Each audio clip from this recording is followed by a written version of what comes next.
I meant to go look at that, and I didn't. I asked John to make sure where he's put them up, and he said he was gonna put them on the church's website. So there should be. Because I was gonna tell my I have not sister. looked. Okay, Yeah. I looked. I think I need to get the itinerary and take this map, because this is, doesn't have a lot of stuff written on it, and go like day 1 and 2, day That'd be 3. wonderful. where- That's kind of what I wanted to do is get you just a map around where we're gonna be day 1 and day 2, but with the one that I gave you last week, you should be able to kind of figure that out. Well, that's just the city, though.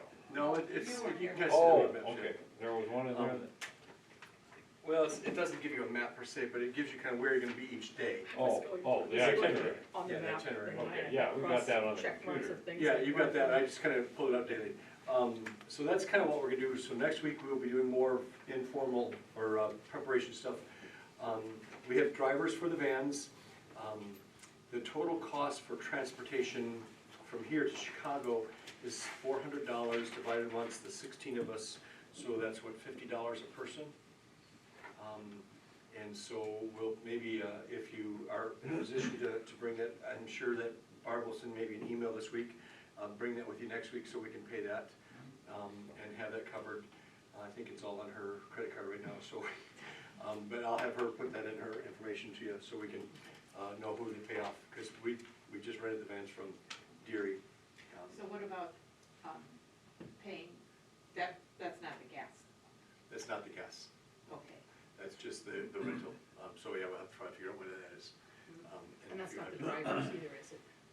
It's $200 each way, so it's $400, so yeah, then we don't include the driver, so that's probably another $400 on that, so maybe $800. So $100. It's $100 a piece, yeah. So, Well, yeah. we'll figure something out and send you some numbers, so there will be a charge for the transportation over to Chicago. And you know, my sister will not be on the bus. She will not, she's gonna be, oh yeah, She's she's meeting flying us in, out yeah. here. So it's Yeah. 15, so divide by that. All right, if you have other kind of travel suggestions, tips, tricks, and things like that, I did pick up a really amazing, an amazing travel book on Jerusalem, and it had some neat practical ideas and talks about just some Hebrew and Jordanian Arab phrases on how to say hello, goodbye, where's the bathroom, kind of stuff. Most people speak English, but I'll try to print that out and at least have that for us.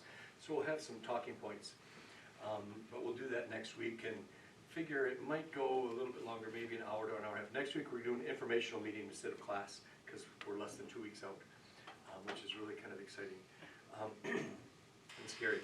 When I was in Phoenix last week, one of the vendors, they had probably 200 vendors, which is always good because they give lots of candy. And you anyone else go to the vendors just to get the freebies? Yes. How many pens and pencils, how many, hats and freebies? I got like a backpack full of freebies, and I won't eat all those snacks. But one of the vendors was Imagine Travel.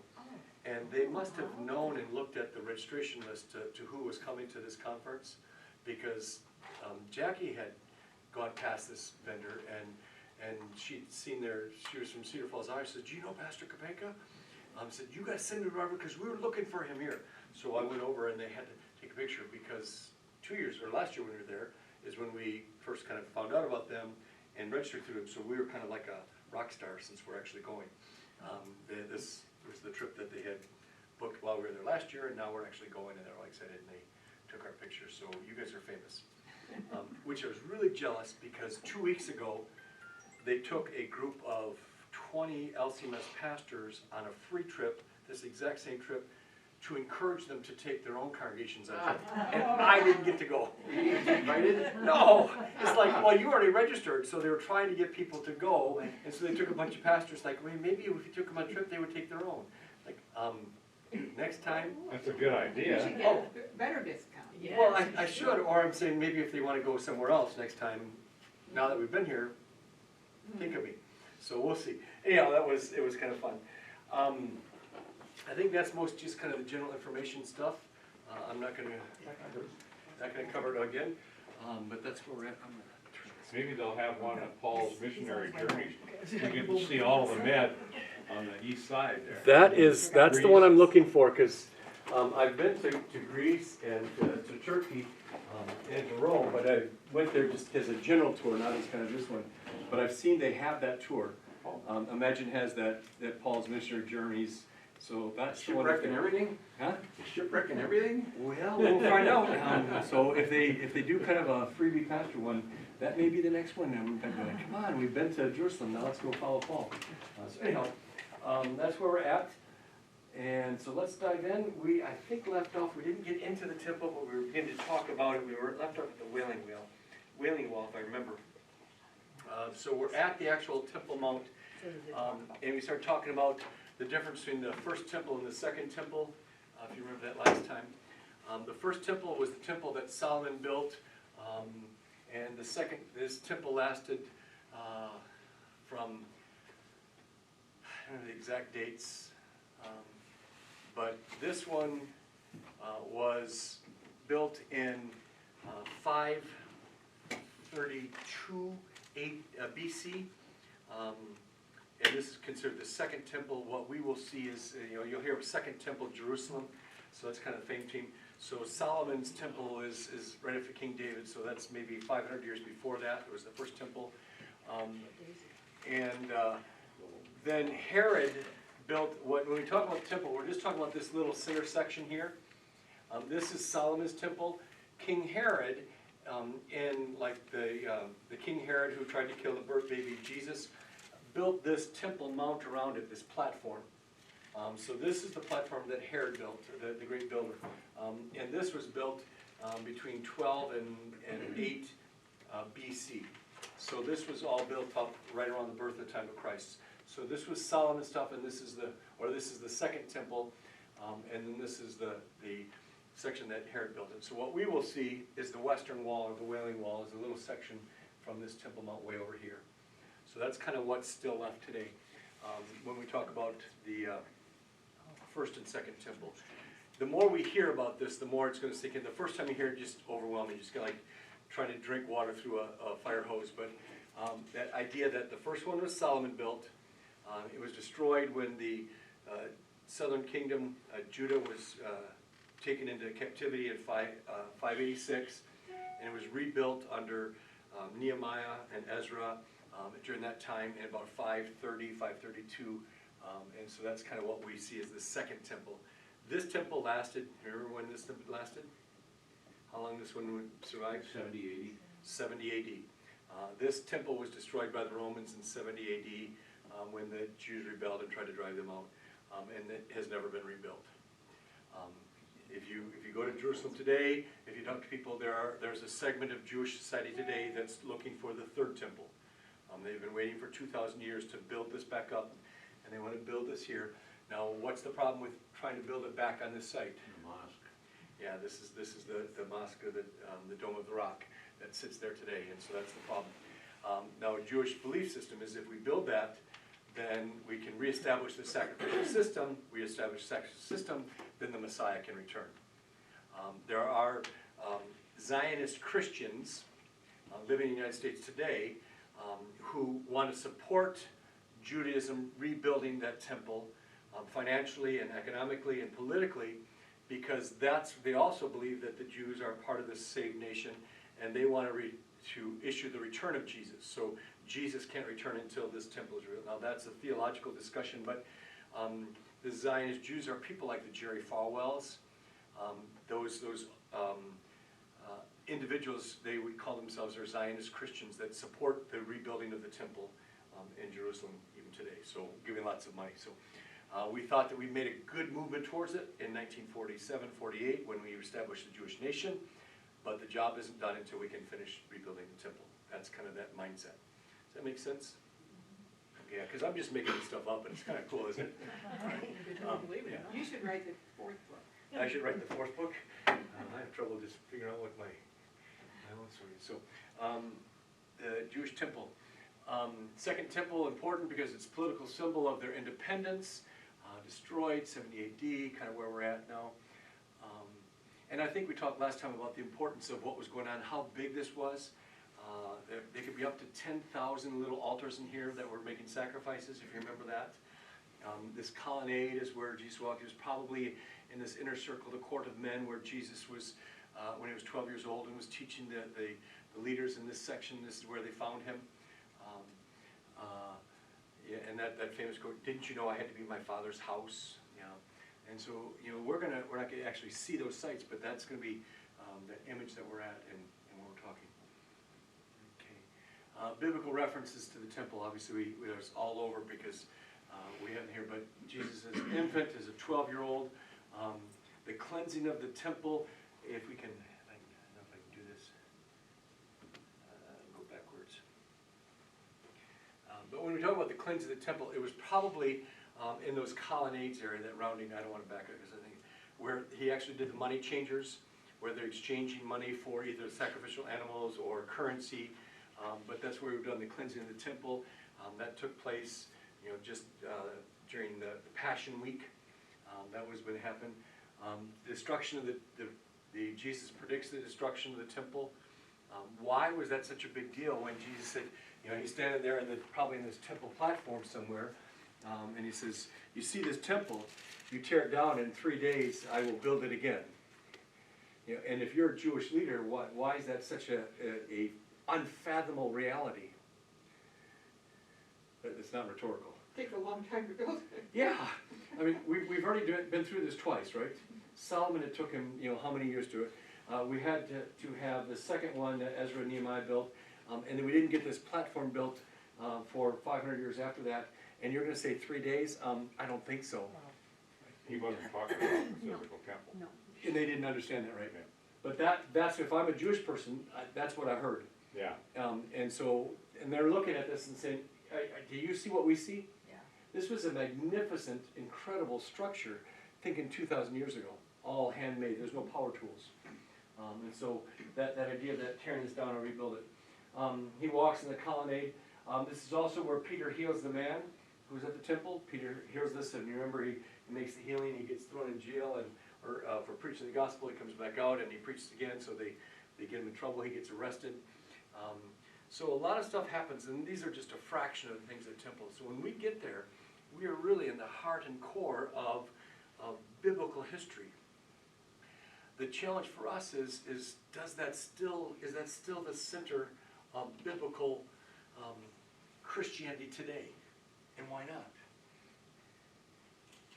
That should be the emphasis of the question. And why not? Because what? Christ. It's everywhere. Why? Why? If this was the biblical center, and you're right, absolutely right, this is the biblical center under the time of Old Testament up through the sacrificial system, but it's no longer, it's everywhere. Why? What changed? That made it everywhere. When the veil was split. And Curtain. keep The going, curtain was- keep going. Yep. Well, and Jesus died, and What did that mean? What did that death mean? the sacrifice is done. Yeah. That was the last sacrifice. And we no longer need a sacrificial system. We no longer need a temple. We no longer need a veil, a house that separates God from the Father from his people, because there's no mediator needed between man and God. The Son has done this. New covenant. New covenant. So all of that, and that's why I wouldn't hold on to kind of this Zionist Christianity that says we need to rebuild the temple, because that's saying that the sacrifice of Jesus wasn't effective, or we need to reinstitute this as if his blood sacrifice didn't do it. So we don't buy into that. The nation of Israel needs to be great so that we can rebuild this, so that the Lord will return. I'm not sure where they get that. Are we going to be able to get into the temple, or where? It doesn't are we exist. Yeah. Well, There's a even the mosque wall there. is gone. Well, there's just one Everything's section, less one small. small section of the wall. We talked last week They about the call it Wailing dome. Wall. But now there's a Dome of the Rock, and it's a Yeah. mosque. It's a Muslim mosque. And yes, you can get in, Okay. and you can see the rock there. And underneath the rock, I think we talked about this last week, the rock there is there. It has some historical significance, because what does this rock supposedly be? What happened there? Remember? That golden on top Yeah, of everything. that's the goal. And then the Wailing Wall would be outside there somewhere then? Yep, it would be at the western wall, it'd be kind of along So this we edge can here. visit that. We can visit that, and we can get into the Dome of the Rock. This rock that the dome covers was the rock that Abraham sacrificed Ishmael on. Oh, yeah. Thought about it. Didn't get it done. And- Hold it, what's wrong? It was Hold it, Isaac. no. Well, This is a mosque, Yeah, and in the Yeah. mosque, he sacrificed Ishmael. yeah. Yeah, thank you for catching that. We believe that he was told to sacrifice Isaac. They believe he was told to sacrifice Ishmael. And that's an important distinction because when we go there, we're looking for the place that Abraham sacrificed Isaac. They're looking for the place that Abraham sacrificed. This distinction, this tension between the Arabs and the Jews goes back that far. Does it matter? Well, it does to them. No. Because who's the firstborn son of Abraham? Correct. Through which the seed of God follows. So, yeah, this is important. Will we hear different stories from the locals there, and the guides there, are they gonna get both sides of it? I'm not sure, that's a good question. I just wanna make sure you know the story, I'm gonna tell you this is the only one that's right. But ultimately, do we even know where he was, where that sacrifice took place? We don't know specifically, except for the fact that historically, going back even into the Old Testament, this place has been honored for that site. So this isn't something they just chose in the 1940s to pick up. This has been going back, Mount Moriah, this has been identified as Mount Moriah, going back, into the Old Testament times. So as good as we can possibly get, yeah. Can we say exactly, yes, this was? No. Where, But you're gonna be pretty close. where is the Wailing Wall? Is In that this wall section- right there? No, this is the platform, so the wall would be, let me see if I can. So the wall's that outer Temple Mount. Yeah, it's gonna be Okay. the Temple Mount wall. Let me see, let's go back here. Nobody in our group. The Wailing Wall is gonna be on this, I would say, well, it's called the Western Wall, so it's gonna be this section here against this wall.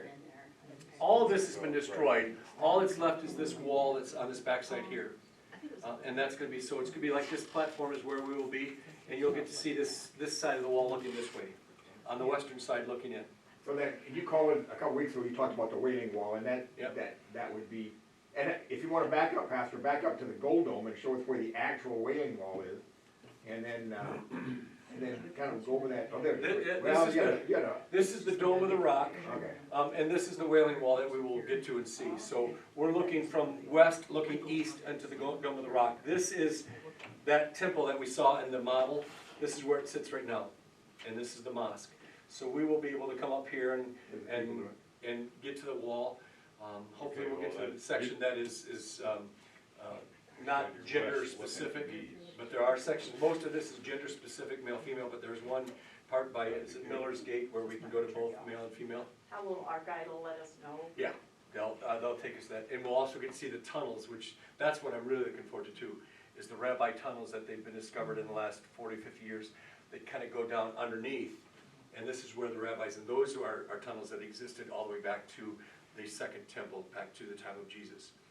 And those have not been accessible for the last 2,000 years, it's only been the last 40 years that we've been accessible to those. And we're gonna have a tour of those tunnels, to me, that's gonna be, we're gonna see the actual rocks. And it's called the Wailing Wall, and what's the proper thing? Well, to do? it's If we actually visit called there, the what do we do? Western Wall. It's nicknamed the Wailing Wall. And it's wailing because the Jews are sorrowful that the temple was destroyed. They weep and wail over it. So it's nicknamed, but it's called the Western Wall. So you'll hear it under both names, but Wailing Wall is its nickname, but its formal name is the Western Wall.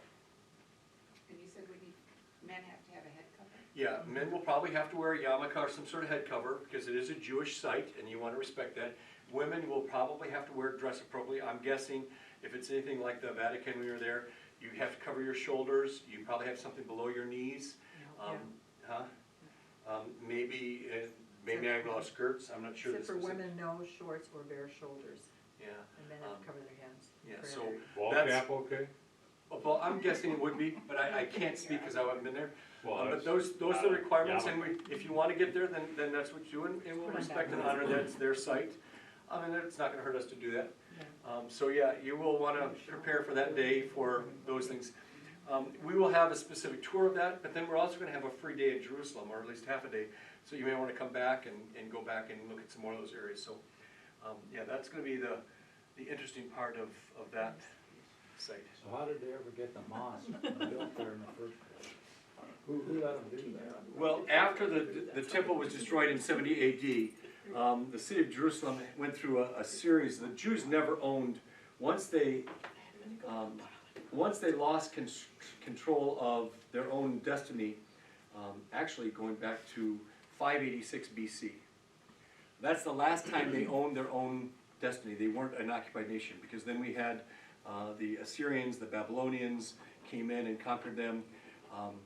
They were allowed to rebuild the temple, but they were still under other control all the way through the intertestamental period. There was a short time between the end of Malachi, which ends at 400 BC, and the time of Jesus. So there's 400 years where there's no Bible books written. That's the Old and New Testament, kind of this blank period. The last 150 years of that is the last time the Jewish had any sovereign control of their nation. It was the Maccabean Wars, and so if you read some of the Apocrypha, you'll read 1st and 2nd Maccabees, you'll read some of those, and they had about 10 or 12 years where they actually had sovereign control. But then they were getting pressure from other nations, and so they invited the Romans to come and fight with them to defeat the other nations. And the Romans decided, hey, why are we fighting with you? We'll just take over. And since then, the Israelites had no control of the nation all the way up to 1947. So during this time, Muslims came in, the Spanish came in, the British came in. There were lots of different nations that came in. But during the time of the Muslim conquest, and this is the Crusades, was it 1096 to like a 1207? I don't know the exact dates, but it's about a 200-year period where the Crusades took place. The Muslims had control of Jerusalem, and that's what started the Crusades. The Christians in Europe wanted to regain Jerusalem, and so they sent their warriors to go and drive out the Muslims, and they did once, and then they took it back, and then they did twice. There are 3 different Crusades, wars, and it was during this time that the mosque was built. They tore down. So, long story, but that's how it got there, and that's why a lot of this stuff that you see there is still Muslim, because it was during the time of the Crusades. Israel didn't have control. It wasn't until 1947 when they had after World War II, when the Council of Nations said we need to establish a Palestinian and a Jewish state, that they had to, and that's why they're still fighting over who gets it today. So long story, but that's a lot of politics and history in this area. If you go up to Bethlehem, Bethlehem's a very Muslim community, so everything is Muslim. So it's just interesting stuff. So, all right, see if I can kind of get back down to where we were at. All right. Next place we're going to see, or I don't know, in order chronologically, but one place is the Church of St. Anne's. I had never heard of this before, so this is something that I certainly have no experience on. This is supposedly the church of the traditional home of Virgin Mary's parents, Joachim and Anne. I don't know anything about it, but it has been established, or at least has been thought to be the home of where Mary's parents lived, where she grew up. And so they built a church there in the 12th century. Again, this is during the time of the Crusades. The Muslims had control of this whole territory. The Christians that came down from England and France and the other parts of the European world drove them out, and they established this place where Virgin Mary supposedly grew up, and they built a church there. So what's really interesting is I've been told the mosaics are incredible. So the mosaics that you'll see on the and even if it's not the Church of Mary's family, the mosaics. Now, did you guys get there? I've been there. Okay, so we'll see there. That I recall. During the time of the Crusades, it became a Muslim training school. So, oh yeah, it's also known for its wonderful acoustics. That's what they said. So that's one of the sites we'll see.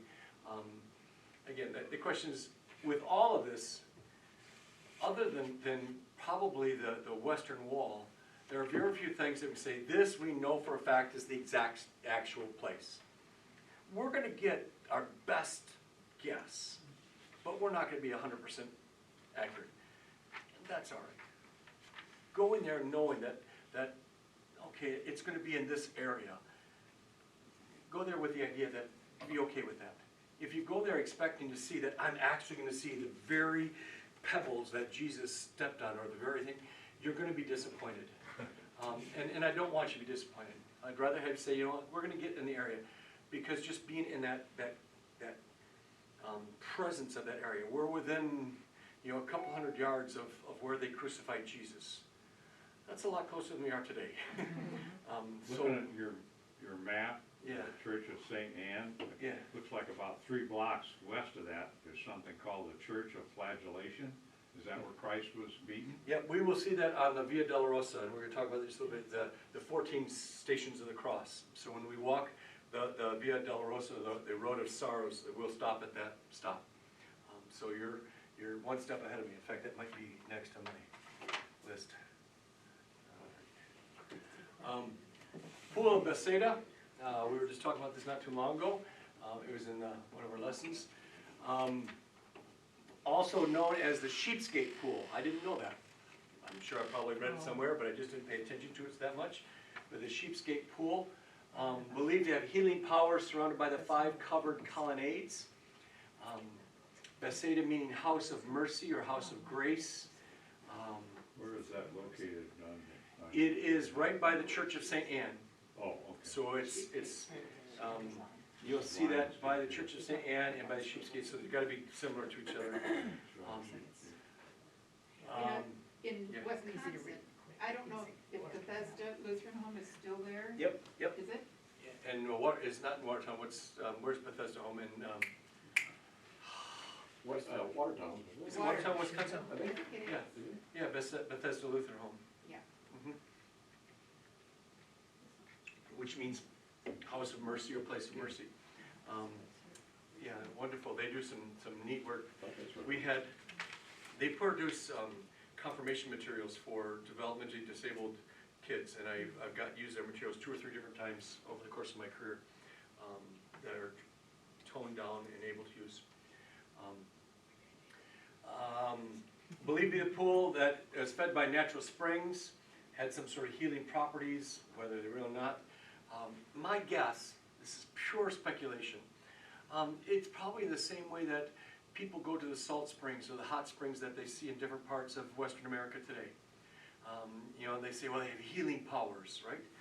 Maybe, there might be something about it. I mean, if you sprain your ankle, one of the things they used to tell us, you know, soak it in Epsom salts, right? Why? Because it has healing powers. Well, I'm not a doctor, but am I wrong? And they used to tell you soak it in hot Epsom salts? Why did they do that? Everybody knows some. Because, I'm guessing that there was something that, you know, it made your body, maybe it made your bones ache less or something, there was something that, it was universally accepted by these pools, naturally, had some sort of healing power. So it's probably the same vein as that people go to hot springs today. I know when we go to South Dakota, we try to make a stop down to hot springs in South Dakota. Have you been down to those? It's naturally, they got a pool over, it's naturally fed hot springs. It's an indoor pool, but it's got a rock bottom, and the temperature's about 92 degrees in there, and it's just wonderful. I mean, I could just sit there all day long. Yeah, Those I are mean, sulfur springs, though. but they're sulfur springs, but there's something about it that just kind of, it just feels good. It's not like the chlorinated pool water that you get here. My guess, again, that's pure speculation, that it was probably something to that effect. That they had this idea that this had this magical powers. You said once at one of these things that there used to be 12 gates, but there's less now. Is that one of the ones that there isn't anymore? The 12 gates that I referred to were referred to within the old town of Jerusalem, and that's what there's. So there's like 7 of them that are still open and functioning today. I couldn't tell you whether this is one or not. Because it's not on, there's a Golden Gate and a Lion's Gate right next to the Church of St. Anne. The next one is Herod's Gate, it's north by a lot. That's a good question, we'll just have to save that for our tour guide, because Was our guide. hopefully they're smarter than I am, which isn't gonna take much.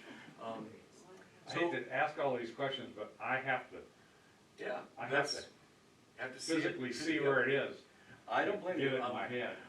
And that's perfectly fine. I can't, there's a lot of things I can't answer, but this is one of the things that we're looking forward to seeing, but we will get to see. This may be one of those places we say, yeah, really was the Pool of Bethsaida. We really know it, it's in the Bible, we've seen it, we've heard about it, and it's still there today, so one of those actual places. Biblical references, this goes all the way back to 2 Kings. The Assyrian army taunts the Israelites about the upper pool, and that's referred to that. You got to find it in your Bible? Sheep gate, school of the city. Okay, so it goes all the way back to 2 Kings and Isaiah. The Assyrians were taunting the Israelites about the upper pool. That gives me a sense that it was kind of a natural spring. The sheep gate repaired and restored in Nehemiah when they were rebuilding the temple after the first exile. Isaiah told God to meet Ahaz by the upper pool. And then obviously in John 5, Jesus heals the paralytic who had been there for 38 years. And the healing at the pool of Cedar. So this has been around for a long time. We'll get chance to stop and see that and answer all your questions. Did you just do a sermon on that recently? We did a Bible study. It was in our Bible Bible class. study. Yeah, we talked about this, yeah. We talked about the 38 years and why that was significant and the healing and all that went on there, and that John's deeper meaning in 38. Was it just a coincidence it was 30? What, you remember why 38 was so important? Why when John writing his account of Jesus healing this man at the pool, did he happen to mention that he'd been sitting there for 38 years? I mean, he didn't say how long the woman, or how long the man had been born blind. He just said he'd been paralyzed since youth. 38 years. Paralyzed a long time, it wasn't just a couple of days. Why did he mention 38 years? Because how long did it take after the Israelites left the banks or the promised land, when they came back from the spies and said they're too big, they're too scary, we can't take them, that they wandered, there was 40s, but they'd been there 2 years already. They wandered for 38 years, paralyzed by their own failure to trust God, before God let them back in through the promised land, through the healing, crossing the water to get healing to go to the promised land. 38 years, this is John's kind of way of talking deep talk, where he used this 38 years. I have no doubt he was 38 years old, but it's because God planned it to be that way. That Jesus shows up, there's 38-year-old man paralyzed, and Jesus heals him. The one who has the power to take that which is broken and restore it. Take that which had been in the desert 38 years and gives it new life, the promised land. So that 30 years was a significant kind of thing. So, we might hear that again when we get there. Who knows? Or I may have forgotten it all and just be making stuff up. The Via Dolorosa, this is one I hope that they will tell you that this is a best guess. And I'm going to tell you right now, it is, don't count on the fact that we are going to be walking in the exact same footsteps that Jesus walked in. He had to get from point A to point B, and there was probably there weren't a lot of paths. This is a pretty close estimate to the road he would have taken. But that's the best we can do. We know where point A is, we know where point B was, but getting from A to B, it's going to be along this route. And so it became known as the Via Dolorosa, or the way of grief, the way of sorrow. This was the path that Jesus took when he'd finally been condemned by Pontius Pilate, and from there to the cross. Now, along the path, there are 14 different stops, and there's little plaques on the wall, there's little places where you'll be able to stop and say, this is what happened. This is where he fell. This is where his mother wiped his brow. This is where Simon of Cyrene came and was forced into carrying his cross. This is where this happened. I'm willing to bet that ain't true. Oh, it I is. know evidence of it. It's a fact. Every one of those. I want you to, Bob, put that in stone, because it's literally going to be in stone right there.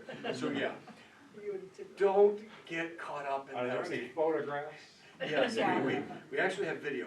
It was on TikTok. The point of that is don't get caught up in the trying to demythologize that. Just enjoy the experience.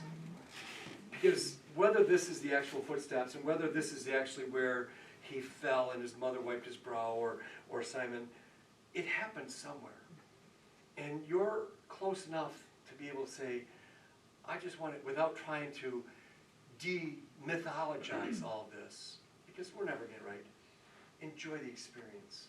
Because we can get so caught up in trying to be hypercritical that we lose what we're there for. Yeah. So the 14 steps, and I think like the first 9 of them are actually on the road. It's, if I remember, something like a mile or just under a mile. The rest of them are inside the sepulcher, is it the Church of the Holy Sepulchre, Yeah. and which we'll see next. And so those are different things that happened inside the Church of the Holy Sepulchre, and Says we'll last file. talk about these different stations. Never heard of Veronica. Yeah, I'm not sure a lot of these things. The one place that you can go and kind of find these, which is really interesting, I didn't realize this until I started reading this. How many remember the movie that came out, 10, 15 years ago, The Passion of the Christ? Yeah, Go watch that movie after we've done this trip, and The Passion of the Christ does each one of these. Why don't we do that after we get back? That's what I said. Maybe we just get a group and say, watch. It might be sick to our stomachs, because it's really a very yeah. graphically violent, but in my opinion, it's probably very accurate in that sense, because it was graphically violent and brutal. But they depict all of these stations in that movie, because this is a very Roman Catholic movie, and this is a very Roman Catholic idea, the 12 stations of the cross, the 14. So just experience it without trying to demythologize it. Does that make sense? I don't want to take away your joy. I just don't want you to take away mine by saying, that's not what happened. Like, I don't care, I'm going to enjoy this. They have 14 steps They- in their, stations of the They cross. have 12, it's usually 12 or It's 12, 14, yeah. I thought it was okay. 12 stations across, and this is 14, but, Never counted them. yeah. But anyhow, we will take part of our journey, we will walk this Via Dolorosa, these Way of the Cross, and we'll end up at the Church of the Holy Sepulchre, which I think is going to be really interesting. Here are the 14 stations. Place where he was condemned, and that would have been under Pontius Pilate. Where he's made to bear the cross, they must have said, okay, take him outside. He falls for the first time, where he meets his mother. I don't know how they knew that, but okay, somewhere along the line he did. Where Simon is serene, Veronica wipes his face. I don't know who Veronica is, but I just thought she was one of the Archie comic book characters. I have no idea. Much older than she looks. That's all I know. Dates this crowd in here. He falls the second time. Well, good for him, he made it very far. He weeps over the women of Jerusalem, or he falls a third time. He's stripped of his garments, nailed to the cross, dies on the cross, taken down, and placed in the sepulchre. So these are just, somebody made these up a long, long time ago, and let's just enjoy the experience. Whether these are accurate, whether all of these actually happened, what we do know did happen, right? He was condemned to death. He was made to carry his cross from Pilate's guardhouse, or his where he was condemned, to the place of the cross, to Golgotha. And he had to follow point A to point B, and we're going to be in that vicinity. That's what we know, and let's just enjoy that experience. But prepare yourself for these things, and so what? Maybe they did. It's not going to change what we believe. Obviously, it references his condemnation. He's being mocked. Simon helps him. Large number of women follow him. His crucifixion, and obviously his burial. The Church of the Holy Sepulchre. This is an interesting one. I didn't realize the history of this one, and maybe you did. Built on the site that is believed to have been where he was crucified, buried, and died. How do they know that? Which I think is a genuine, fair question. And I was always skeptical, how do they know of all these different places? The history of the Church of the Holy Sepulchre, as I discovered, dates back to the time of Constantine. What do we know about Constantine? He was the Roman emperor, 311 AD, had this vision of crosses in the sky, legalizes Christianity, becomes a believer. Not only did he become a believer, his mother became a believer. Constantine commissions his mother and a party of people to go to Jerusalem and to look up and to mark the sacred sites of the life of Jesus.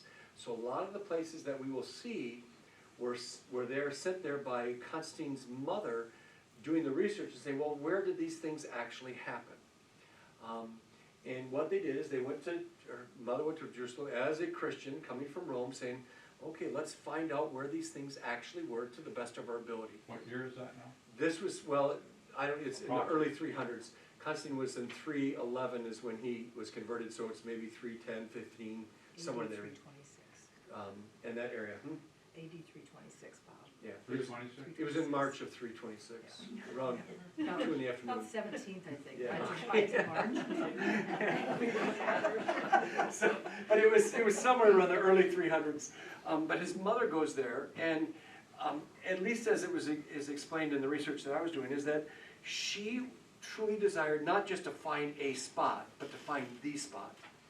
And so she interviewed all of the early church fathers, because there had been Christians who had been worshiping at certain sites, who had identified sites for hundreds of years. You know, think of our own life. If we were to go back and we say, Walt,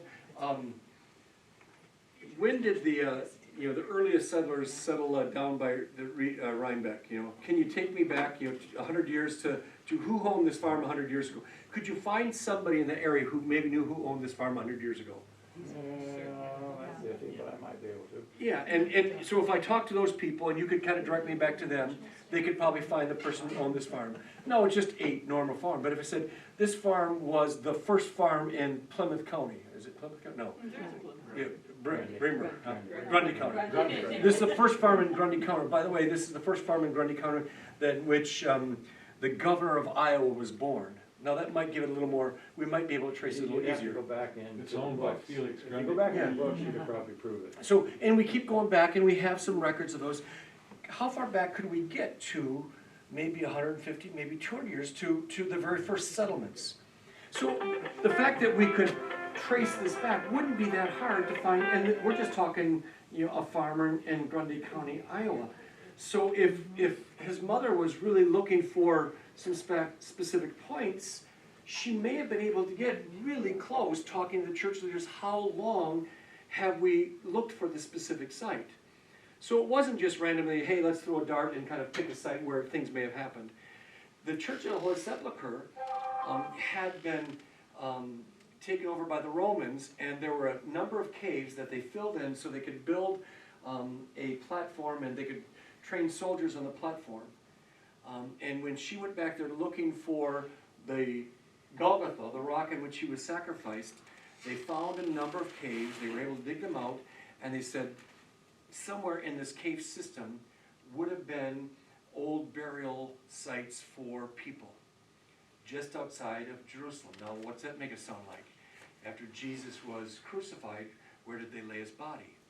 In a tomb, in a cave, and rolled a rock in front of it. So we are now in a really pretty good idea that we may not have the exact one, but we're awful close. And so, It's probably easier to find it. Joseph of Arimathea probably put up a gift shop there. well, it's still there. Trinkets and. It's still there. Yeah. Owned by the children of Joseph, yeah. So I can't tell you that's the exact thing, but what I do want to say is that this wasn't just a throw a dart random pick. That she did extensive research, and it took several years for them to pinpoint this is the place that his tomb was. If his tomb was here, there's a rock that's shaped that could have looked like a skull. This is probably the place where they crossed, and they actually found Roman crosses. Now, whether it was the cross, now somebody, when you get there, there's somebody say, this, we actually found the cross. I don't know, they executed a lot of people, so it was a cross.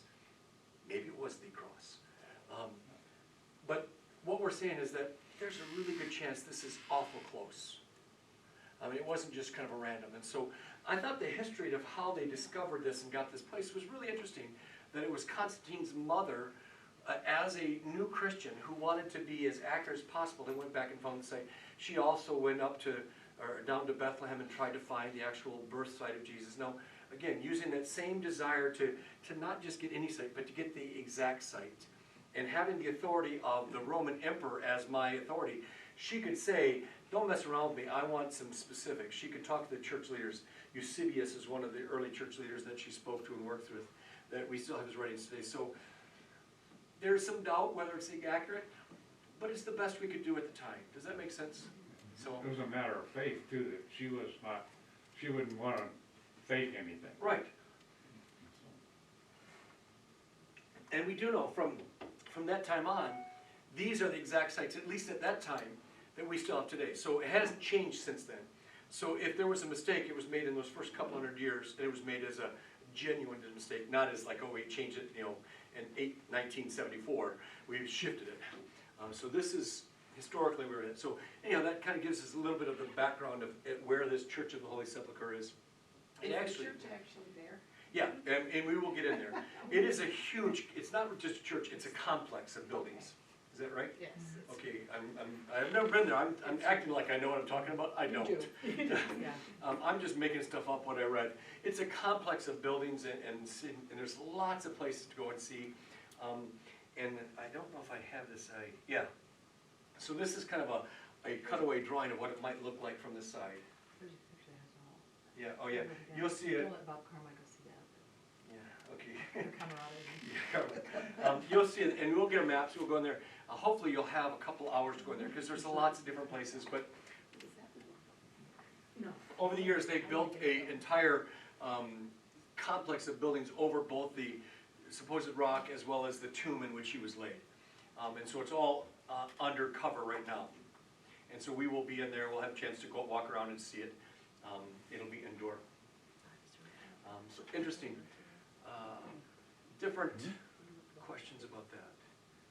How do you remember all this stuff? I just make stuff up. I hope you guys aren't reading it on your own. I just hope you'll tell us all again. You know, Amy asked me to take notes today, but I don't think I will until I watch the video. I'll just, Talk to him. she watch video. I'm thinking like, She doesn't talk to me about this stuff.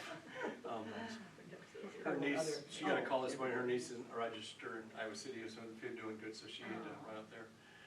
So anyhow, this is one of the things that we're hoping to get forward to. This is also the place where,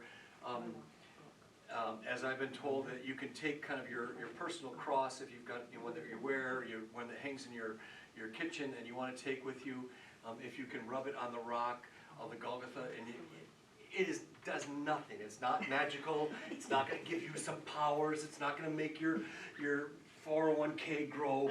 It's not going to do any of that. What if you buy a lottery ticket when you get back? I want to be real clear about that. However, it's really cool to say that the cross that's on the wall, I took and I put it on the rock where Jesus was crucified.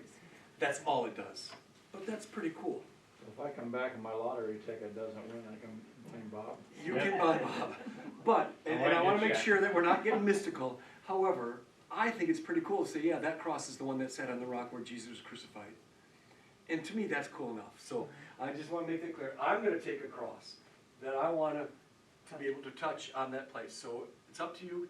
If you don't take one, I'm sure that Joseph of Arimathea's you can buy one, and they will sell you one for inflated prices, but it's worth it. I got the ruby one. Oh, yeah, I'm sure there will. There'll be a lot of them. You know, I look around and I think my father's cross was on his desk for years and years and years. You take it, yeah. And the crucifix that was in my mother-in-law's casket, I have that.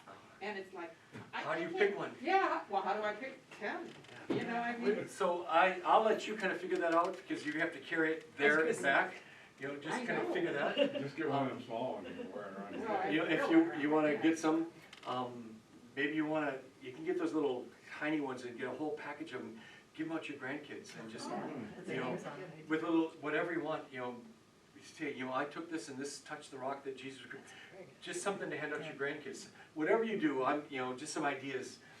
Remember, you're going to have to carry them there back. I'm not. And I will not be carried, because this may be at the end of a long day where we've been walking a lot. Don't expect me to carry your crosses for you. You know, this is, if you want to follow me, kick your own cross. And I think that's what I meant, yeah. So Jesus said. So if anybody's looking for a book that just has a lot of this stuff in it, Yeah, this is a good one. I just was watching. I've got that one, Yeah. and the other one that we got, and I forgot to bring it today, is also really good. It's photos.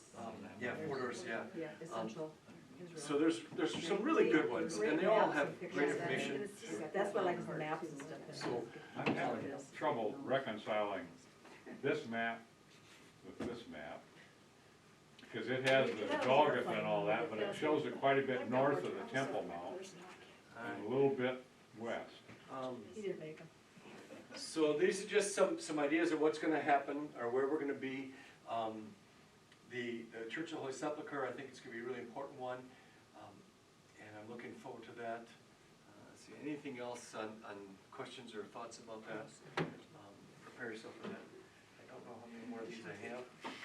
Biblical references, obviously the crucifixion, the burial, the resurrection are all there. Oh yeah, Mount Zion, David's tomb in the upper room. This is an interesting one. Again, this is something that I'm learning as we go along, is there's a general consensus that the Jerusalem that David established shifted several miles from the Jerusalem that exists today.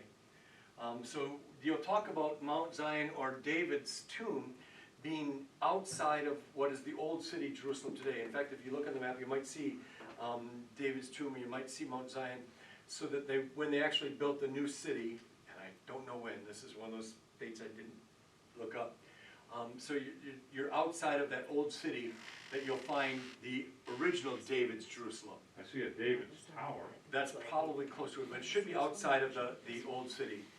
And I'm thinking it's closer to that. But this is the old wall, considered the burial place of King David. Now, this one, I'm not quite as confident, because several of the resources I looked at all said that the burial of King David's tomb had a house or some sort of facility built on top of it, and that was the upper room in which Jesus gathered with his disciples on the night in which he was betrayed, on Easter Sunday evening, and on Pentecost, the giving of the Holy Spirit. That just sounds too convenient to me. I like it. I mean, it'd be cool if it was. That one, it just sounds too convenient. So that one I'm going to have to get some more research on to see if that actually happened. But we will go to this place that supposedly has both of those, the burial site of King David and the upper room in which Jesus instituted the sacrament on the night in which he was betrayed. From there he went to the mount to Garden of Gethsemane and prayed, and then he was arrested and hauled off. And this is supposedly also the upper room after the crucifixion or the resurrection on Sunday evening. All the disciples gathered in the upper room. What happened there? He showed up. Is the table still After the there? doors were locked. The table's still there, we can After go the to doors kitchen were table. locked. After the doors are locked, he shows up, the tables are still there. We will have a communion service. No, we're not going to have a communion service. But, I'm going to bring, How close is that to the garden? I don't know exactly, but we're going to be in the Garden of Gethsemane, so it's going to be walking distance. So it could. Yeah, it could be, but I'm more skeptical about the David's tomb and the upper room being on top of each other. That one just seems to me Too a convenient? little too convenient, yeah. But maybe, I mean, who knows? I don't know why they're all Pardon me? outside of table. It does make a good story. So we will go there, we will see Mount Zion, we'll see David's tomb, or at least where they think there's. Now there is quite a bit of discussion, the fact that this probably isn't David's tomb. I don't know. When they did the DNA test, it came back to the line. I'm just kidding. How do they have DNA from David? Well, they took it from Jesus, and they they're related. Do you wake up some nights wondering what you remember as bull crap and what's real? No idea. I have no idea. You should live inside this. I feel bad for Amy. Oh yeah, I have to live with this. I can't get away from it. It just keeps going. I just make stuff up as I go along. So anyhow, this will be one of the sites that we get to see, and it should be interesting. We'll have some fun with that. David's burial in the city of David, the Lord's Last Supper, and the sending of the Holy Spirit at Pentecost. And I think if you look, oh, by the way, I don't know if it'll go up yet. If you look, there are some places along here that you can still see some soot and some burn marks. Why would you see that? Candles? Tongues of fire. We can tell. We didn't do as good as that. Oh, this is good. You guys are going to put up with it for 14 straight days. 1 hour a week is too much. Where do we tell the guide that? Don't you wish you guys were The going guy's now? switching to Hebrew. It's like, yeah, I can get rid of it. So anyhow, that's where we're at today. Take a zapper with us. Yeah, I'm going to get struck by lightning. I'll be standing next to you, Bruce. We'll go together. Let's all hang on to You hands. just slide over there a little bit first. I have a question. Yeah. With all the earthquakes and stuff, is this highly earthquake country? There is I a mean, lot of 'cause- earthquakes, but, and if you look through the history of I'm this just stuff, a curious. lot of these things had been destroyed and rebuilt due to earthquakes. The odds that we're gonna experience one of those are probably pretty slim. Yeah. But Unless yeah. you this- keep blaspheming like you have been. They are going up in a red leaf place. But yeah, this is part of the geological I was nature. just curious, because I wonder how far we are from where, you know. Syria and Turkey, we're not as far as I'd like to be. Yeah, okay, that's what I was, Yeah. Oh, there's like 30,000 So- people so far. Any other thoughts and observations? There's a lot to see. A comment, I mean, we talked last week too, but a lot of them places have been covered up. Yeah. And built on top of. Yeah. So, I mean, you actually gotta do the excavation Yeah. Well, that's what I was, to do, I mean, you don't, there's no way of knowing for definite, I don't think. I was surprised, like, the pool of Bethesda, Bethsaida. Bethesda, yeah, that it's still intact. You'd think somebody would have bulldozed it down and built something over it and, Well, like when we were, like when we were in Egypt, they were still finding tombs and stuff, you know, even in the whole big Okay. area, they're still digging and finding them. What's the app we have, that Bible study, point, whatever it is, point, the app we got to look at the Bible studies we use for a Bible study? Oh, Oh, yeah. Right Now Media? Right, me, okay, and I pulled up two of those, and they're an hour and a half long, and one of them, I watched the first one, it was interesting, but most of it's, videos of, planes that fly over of, ruins, you know? Yeah. So there's not much you can look at the pictures here, oh, that's pretty cool, that models and what it used to be, but, oh, it's a bunch of ruins, you know? A lot of it is, but there's amazing amount of research that goes into whether it's the exact truth or location. Yeah, exactly. But you know, you dig down and you can see kind of the layers of civilization over time. I started reading before, about 2 weeks ago, my first ever James Michener novel. I haven't read a lot of Michener. I didn't know Michener writes, he doesn't write novels, he writes like these tomes, Yeah. 1,000-page books, and so I'm reading this, and it's called The Source, and the reason I chose that one is because it's all about Jerusalem, and the essence of the novel, and one of the things, again, being a geek that I am, not only did I read about Michener, but I read about how he writes his books, when he writes a novel, before he'll write a novel, he'll read anywhere between 70 and 100 other books about that topic to inform himself about the novel. And so he read all these books about the archaeology of Jerusalem and of that era, and then he wrote a novel. So he's pretty well informed, and the essence of the novel is an archaeological dig outside of Jerusalem. And it starts out by this guy just digging this tell, or this hill, and he's thinking that maybe there was a Crusader fort there, and they start digging down and digging down, and they're digging layers down, and they found 15 different layers of civilization going back, in his case he says 75,000 years, I don't believe that, but then what he does in the novel is he starts at the bottom layer, and then he starts telling the story about what life would have been like that, and so he kind of takes you back into the history, and then layer 13, and takes you back, and he's tracing the history of Judaism and their gods by what they found in this layer. And so even though it's not exact, we're able to dig to those, and based on what we see there, can kind of deduct what life would have been like in those times. And so in some of these places, we're able to go back 5, 6, 7, 8 layers of civilization built on top of each other. And you can tell by construction, you can tell by the tools they use, the way it was built, whether it was a different time and era. So it's really fascinating. I'm only like layer 11, and there's so much more to read. I won't get it done before we leave. But it is really fascinating. Do you plan on any other events while we're traveling? You talked about Cana and Jordan. Do you have any other devotions specifically about any locations that you're gonna reference? Are you gonna make up as you go along? Or No, you know, I will have prepared a devotion for each morning and each evening. Probably just a brief one, 5 or 10 minute one. So I will have those before we leave, based on the sites we're seeing. I'll just read the scripture verses of the sites we see and kind of give you some of my insights. My fear in doing that is that I have no idea the kinds of things that we're going to hear or see, and I don't want to say something that's going to be so completely outrageously wrong. So I'm gonna wait to have everyone say, yeah, that's what I was gonna tell you. So you might get kind of a little devotion what in I the meant to morning say. and a deeper one in the evening after I've heard what the tour guide said. So, No fear, have no fear. oh, I have lots of fear. No. Will there be a test? They're 99% to pass, but I'm gonna throw it out. Might be a devotion afterwards, Yeah. straighten out. So, yeah, we'll have a morning and evening devotion and so regular stuff. But we'll also, I'm assuming at the different stops, we'll have a chance to stop and maybe just read, 5 or 6 verses before we kind of go into a site. Let's open up the scriptures and say, here's the verse talks about the events that happened here, okay, take 20 minutes and go see the site, or a half hour, whatever it is. I have a question. The book that we're getting Yeah. with our packet, Yep. is it like this big? No, it's the one I had here, I've got a copy of I it, haven't seen it's a spiral line one. And it just has all of these things, it's just like this.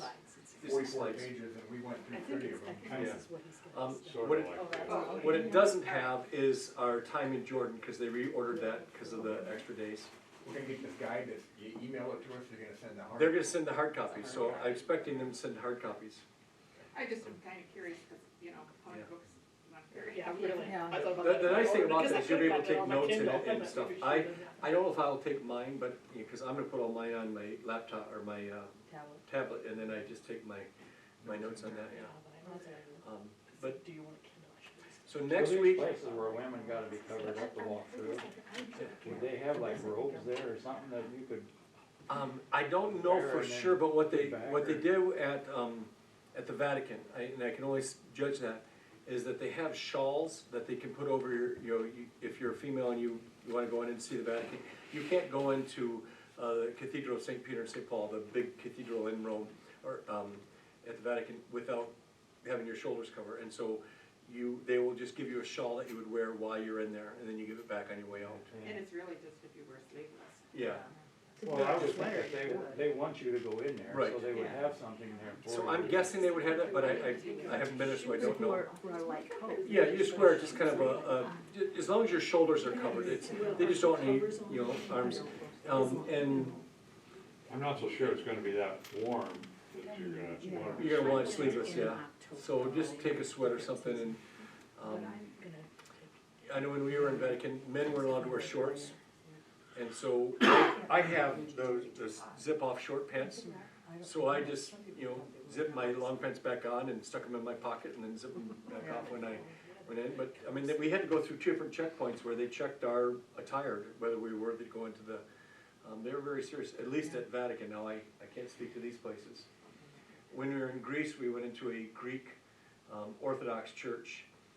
James and I were in there and just kind of look around, beautiful, paintings and stuff.